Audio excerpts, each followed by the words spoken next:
My name is Gavin Evans, and this is my review of the 2012 movie Women in Black. And this review will have spoilers, so there's your warning. But I've always found this movie to be underrated. Like, nobody talks about it, but they really should. So, let's begin talking about the cast.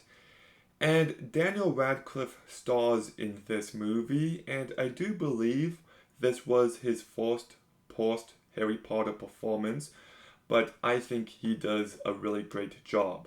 I love how brave and courageous this man is, but there's also a down to earth aspect to him. There's something relatable, and I just thought he carried this movie perfectly and he fits the vibe of it.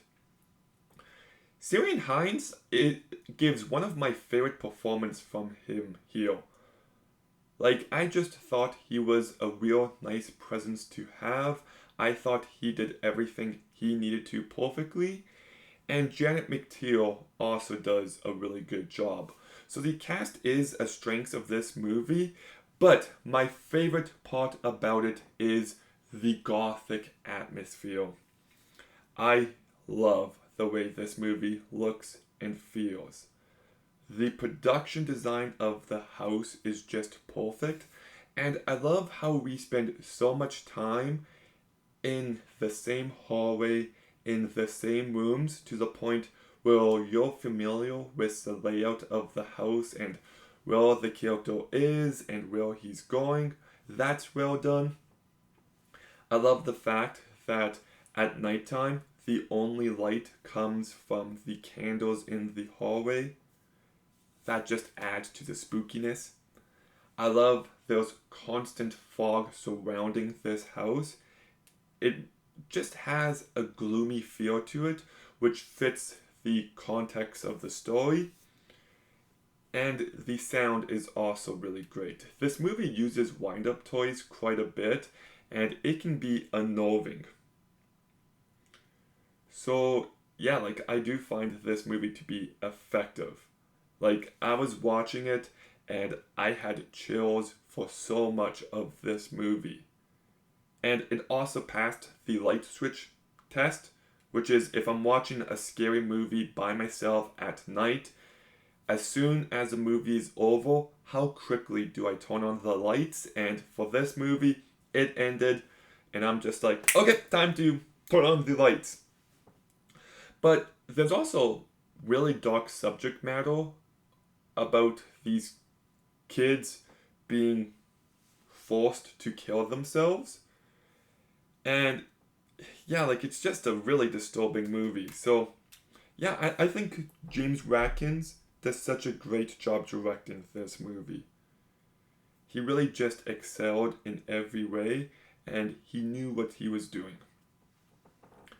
I like how the backstory of the woman in black is told through these hauntings. That was well done. And I just love how this is a movie about loss and what we believe versus what we want to believe and the conflict that can come from that.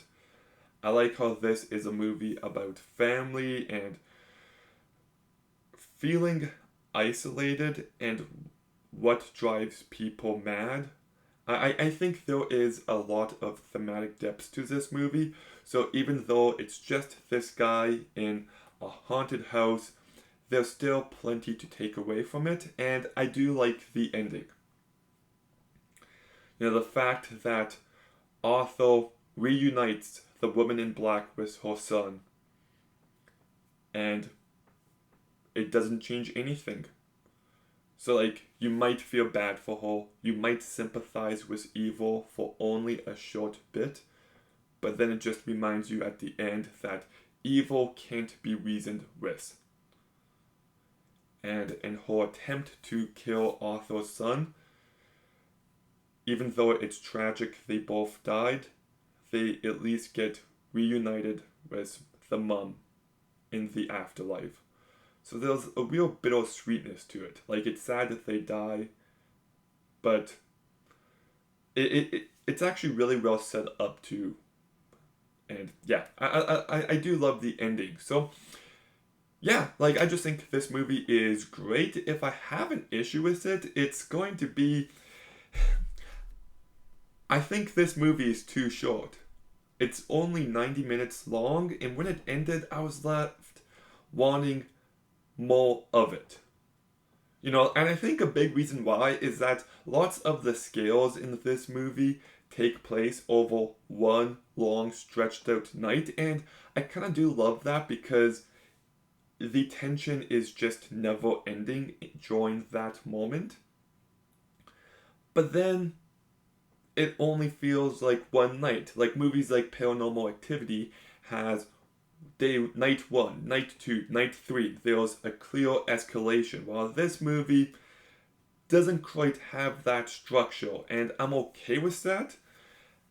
I'm just greedy and I want more of this movie. It ends and I'm just like, I wish it was 20, maybe 30 minutes longer, honestly, because I just enjoy so much of this movie. I love the gothic atmosphere.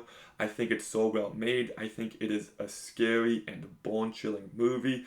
I know people complain about the jump scares, but if you know me, you know I'm a jump scare defender, and this movie has the tension, it has the atmosphere, it has the build-up, so I'm perfectly okay with it here. I think like some scenes do really get to me in this movie. You know, just when he looks outside the window and she's right behind him, or when he arrives to the house and she's in the window, or when you just hear the sound of the wind-up toys, or it's just really well done. I love this movie. If you haven't seen it, then I just spoiled everything, but watch it again. So anyways, Women in Black gets an 8.5 out of 10. I really do think this is one of the most underrated horror movies of the past 15 years. But Woman in Black, what do you think about it? Let me know in the comments down below. Make sure you like, comment, subscribe. Stay tuned for more videos soon. And Gavin,